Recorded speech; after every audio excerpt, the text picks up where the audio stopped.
Gepleýär Azatlyk Radiosu. Assalamu alaykum hormatly dinleyijiler. Eferde dünýä türkmenleri gepleşigimiz mikrofon öňünde maksat Ataýew.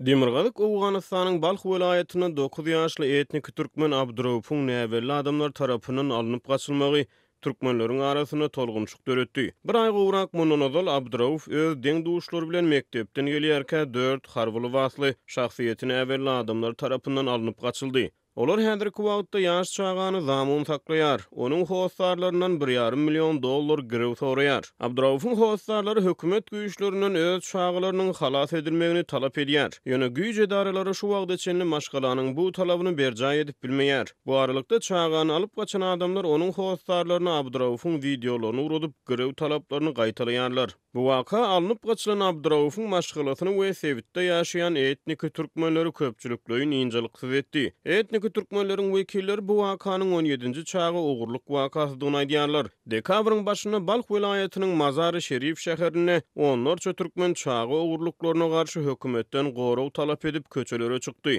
Bu çäräni Awgan türkmenleriniň jemgyýetçilik guramalary guramalaşdyrdy. Azatlyk radiosynyň kabuldaky habarçysy Şamirdan Ulmurady bu wakany ýakynan izlerleýär. Ol bugün dünýä türkmenleri gepleşiginde mehmançylykda. Şamirdan ula 9 ýaşly Abdurawfyň alınıp gaçylmagy barada dünýä türkmenlerine giňişleýin gurrun berseňiz. Näme boldy, haçan boldy, nirede boldy? Ogurlaryň şahsiýeti barada maglumat barmy? Bu waka Demirgazyk Awganystanyň Balx welaýatynyň Mazar Şerif şäherinde ýüz berdi. Munun 35 gün öň Haji Muhammed Nebi adly bir ýerli barly türkmen baýlaryndan biriniň çagalary Hany Nur adly bir mektepde, hususy mektepde bilim alýardy. Şol mektebiň ulagy barda, mektep ulagy. Şol ulag günde gelip bir gyzy bar. Haji Muhammed Nebiň birem Abdurawf diýip ogly bar. Şol ikisiň bir mektepde, şol Hany Nur adly mektepde bilim alýardy. Bu okuwçy irden ýerli wagt bilen sagat 7-leriň tubereginde şol mektep ulagy gelip olary alyp gidýär ýolda. Soň bir 5 harby giyimli ýaraglylar öňünden çykyp ulagy saklaýar. Şol ulagy saklap olar okuwçylara aýdýar, bomba bar, sen ulaňyzda biz şonu barlajak diýär. Soňam şonu barlajak diýip ulaga çykyp Haji Nebiniň ogly kim diýip soraýar. Soň olaram ýandaky oglanlar mana diýip görkezýär. Onuň ogluny Abdurawfy 9 ýaşly ýaş nerese çağany düşürýär. Soň onuň dädesi, ekesi, ogly gyz dogany olar bilen bir asylýa, onu hem şol Kalaşnikov'un düpçügi bilen urup yaralýar. Şu ýerde onu alyp gitmeýär. Ol çağany bolsa zor bilen ulagdan düşürüp başga bir ulaga mindirip alyp gitdi. Elleri yaragly, harby giyimli ogurlar. Şol waka mundan 35 gün öň ýüz berdi. Soň bu wakany hökümetiň hemme idaralaryna bildirdi. Haji Muhammed Nebi we onuň howsarlary Awganystanyň Milli Howpsuzlyk Gulunyň Mazar Şerifdäki bölümine, welaýat häkimine, hatda şu siyasi partiýalaryň ýolbaşçylaryna, käbir öňki meýdan komandirlerine garap hemme muny ýetirdi. Mana şeýle ýagdaý boldy. Meniň ana ýaş çagamy şeýdip zamon aldy diýip. Ençeme günläp garaşdylar. Hiç bir çağany zamon alınan ogurlanan çağany hökümet güýçleri taýyp bilmedi. Ondan soň şol çaga ogurlary şol çağany gynamalara duçar edip ellerini zynjyr dulana edip onu uýdu ýazyga düşürüp şol uýdu ýazyny ham onuň atasyna ýollady. Ençeme uýdu ýazygy düşürüp aýlganç ýagdaýda oňa azar berip ýaşaga gözüni daňyp şeýdip uýdu ýazygy ýollap başlady. Soňam ondan Haji Muhammed Nebiden $1,5 milyon pul onu azat etmek için pul sorady. Ol $1,5 milyon häzir Awganystanyň banklaryna ýok. Şonuň üçin ol puly töläp bilmeýärdi. Bu mesele türkmenler hem köp gynjalyk etdi. Türkmenler şonuň üçin protest geçirmäge karar aldylar. Etnik türkmenleriň medeni we jemgyýetçilik guramalary Demirgazyk Awganystana duşanbe güni köpçülikleýin ýygnanşyk geçirdiler. Olar hökümetden näme talap edýär? Protest çykyşlaryny kimler gurady? Ýygnanşyklarda çykyş edýän adamlar näme isleýär? Protest nirede geçirildi? Şol mitingleri barada maglumat berseňiz. Şol çağany kynamalara duçar edip, onun güýdüği ýazgysyny ýollap başlandan soň türkmenlerde bir köp gaýgy döretdi. Soň türkmenler toplanşyp bu ýagdaýyň öňüne geçmek üçin bir çäre görmesek aýak asty bolup barýar diýip köp howatyrlanma bildirdiler. Netijede awgan türkmenleriň Jemiyet Şorasy hemem awgan türkmenleriniň Raýdaşlyk Geňeşi we awgan türkmenleriniň Milli Hereketi 3 gurama birleşip protest geçirmek kararına geldiler. Bundan 6 gün ön proteste başladılar. Madara Şerif şehrinde şol 3 guramanyň idarajylarynda toplanışıp ilki şo yerden 3 idaradan soň bir ýere toplanyp ýürüýüşe başladylar. Ýürüýüş soň ýuwaş-ýuwaşdan şugarlar bilen baydaklar eline alıp ýürüýüşe gatnaşyjylar 1000 gurak adam vilayet hakimliginiň binasynyň öňünde barıp karar aldylar. Şol ýerde soň çadır dikip protestine dowam etdirýärler. Häzir hem bu protest dowam edýär. Soň protestin gerimi giňildi. Jowzan welaýatynda da proteste başladylar. Gunduz welaýatynda da proteste başladylar. Şol çağanyň azat edilmegini sorap. Ondan soň Faryab welaýatynda da proteste başladylar. Demirgazyk Owganystanyň 4 welaýatynda proteste başladylar indi. Hayratan benderiniň ýoluny, Akkene benderiniň ýoluny, hemem Gunduz welaýatynda Şerhan benderiniň ýoluny hem yapmak üçin tiýarlyk görýändiklaryny protestçiler aýdýarlar. Protestçileriň talaby sagaman şol Abdurrahip Jany onuň ata enesine goşur diýip hökümet güýçlerinden, hökümet resmiýetlerinden soraýar protestçiler. Hökümet resmiýetleri hem elbetde biz onuň azat edilmek üçin alada edýär. Biz elden geldik çäremizi görüp otyş diýip gurrun berýär. Ondan soň şonuň azat edilmek üçin, zamunçylaryň elinden azat edilmek üçin türkmenler öz protestine dowam etdirýär. Awgan türkmenleri degnasyna degilmese onça bir köçä çykyp öz hak hukugyny sorap bir boğaz ýyrtyp kan ýören halkam däl. Iň soň degnasyna degilenden soň şu köçä çykmaga mejbur galdylar.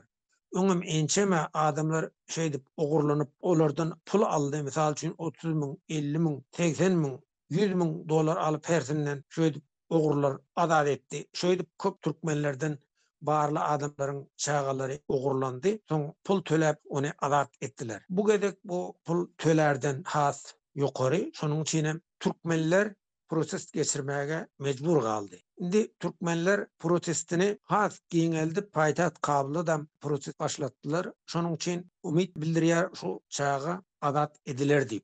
Şeýle wakalaryň ýyglaşmagynyň aňyrsyna ýatan mümkin bolan sebäpleri hemde hökümet güýçleriniň sebitde howpsuzlygy üpjün etmek babatyna görýän çäreleri barada gurrun edeli. Yerli polisiýa idarasy näme diýär meselem? Hökümet wekilleri näme diýär? Soňky wagtlarda artýan jinayetçilik wakalarynyň aňyrsyna ýatan toporlar ýa-da adamlar barada häkimet wekilleri nähili beýanat berýär? Jeňçi toporlar näme diýär? Siz bu meseleniň Owgan mejlisine gozgolanyny habar berdiňiz.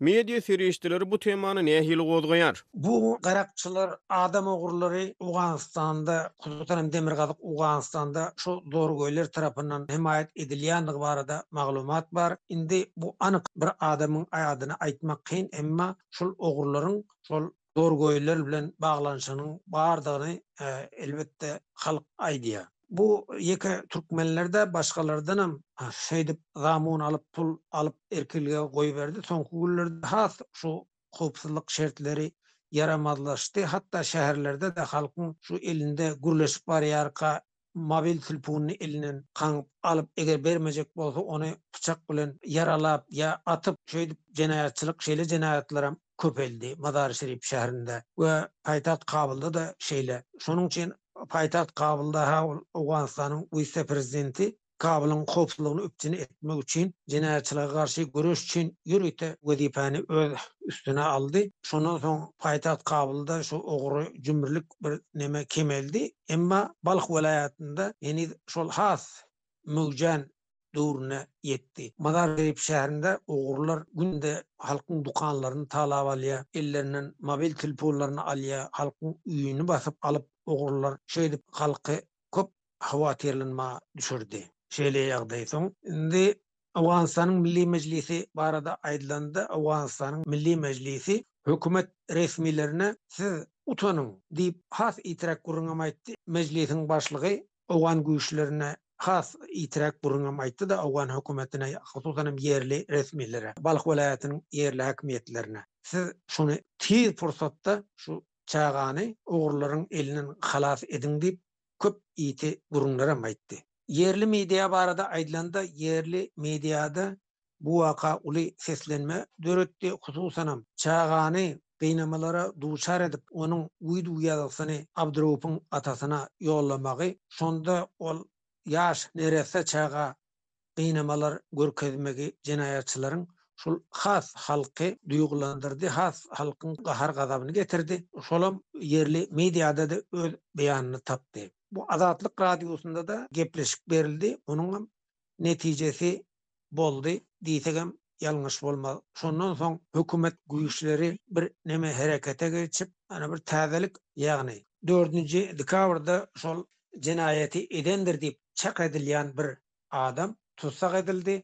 Awganystanyň Milli Howpsuzlyk Gullugy tarapyndan şondan häzir sowal jogaplar dowam edýär. Köp açyşlar bolar diýip garaşylýar. Öňem şübhe bildirilýärdi şol tutsak edilen adamdan. Indi häzir derňewler geçirilir. Belki şol netije berip çağa azat ediler diýen umydwarlygam bar. Siz hepdäniň dowamyny beren habarlaryňyzda Sewitde jinayatçylyk wakalarynyň artýanyny aýtdyňyz. Şol bir wagtyň özüni Sewitde ençemi etrabyň we owalaryň jeňçileriň gödäwçiligine degini habar berip geldiňiz. Jeňçileriň etraplarda güýçlenmegi bilen Sewitde soňky wagtlarda has artýan jinayatçylyk wakalarynyň arasyna nähili ilteşik bar. Meniň diýjek bolýanym hökümet güýçleriniň gowşoklugy jinayatçylygyň artmagyna sebäp bolýarmydy? Jeňçileriň Sewitleri aralaşmagy eden etdiligi sebäp bolýarmy? Ýa-da adamlaryň arasyna artýan nägilelik, çykgynsyzlyk, ykdysady kynçylyklar we beýlekler jinayatçylygy artdyrýarmy? Umuman Demokratik Awganystany düzgün tertibe kim seredýär? Indi esasen birinciden häzir tuş Awganystanda, hususan Demirgazyk Awganystanda bir taýpalaşma hereketleri başlandy diýsegem ýalňyş bolmaz. Ondan soň bir kanun ýaragyl toparlaryň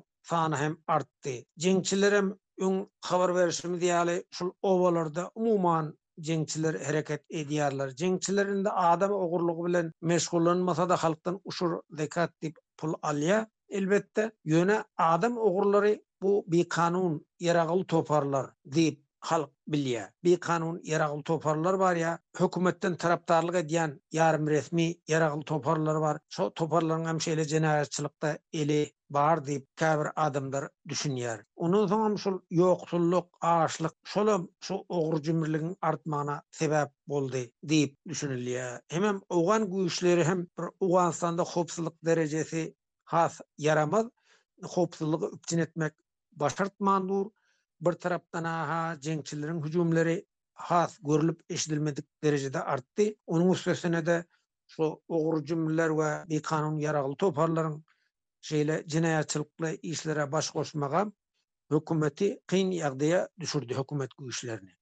Şol hökümet güýçleri şol hemmesiniň hüddesinden gelip bilmän jinayatçylyk wakalary artdy. Has köp artdy. Soňky günlerde Demirgazyk Awganystanda. Köp jinayatçylyk işler bar. Esasy şol adam ogurlugy, çağa ogurlugy, ondan soň jinsy zorluklar diýen ýaly wakalar hem köp bolýar. Başgadam ogur jümbürlik şu esasen halkyň hatda örlerde bakylyp ýören mallaryna sürüsü bilen alyp gidýär-de. Şonu ýany wakalar hem köp bolup dur. Şonu esasen jeňçiler däl-de şu ogurlar şeýle işleri amala arýar. Indi Taliban barada aýdylanda Talibanlar şu jinayatçylygyň öňüne almak üçin çäre görýär. Talibanlaryň ýeçilge edýän ýerlerinde bu ogurluk ýok diýip ilat aýdýar. Dogrusyny aýtsak. Ýöne hökümetiň ýeçiligindäki, hökümetiň kontrolundaky ýerlerde şu ogurluk bar. Hormatly dinleýijiler, dünýä türkmenläriniň bu sany hem tamam boldy. Ýene-de efir torkunlaryna duşuşýança hoş tag boluň.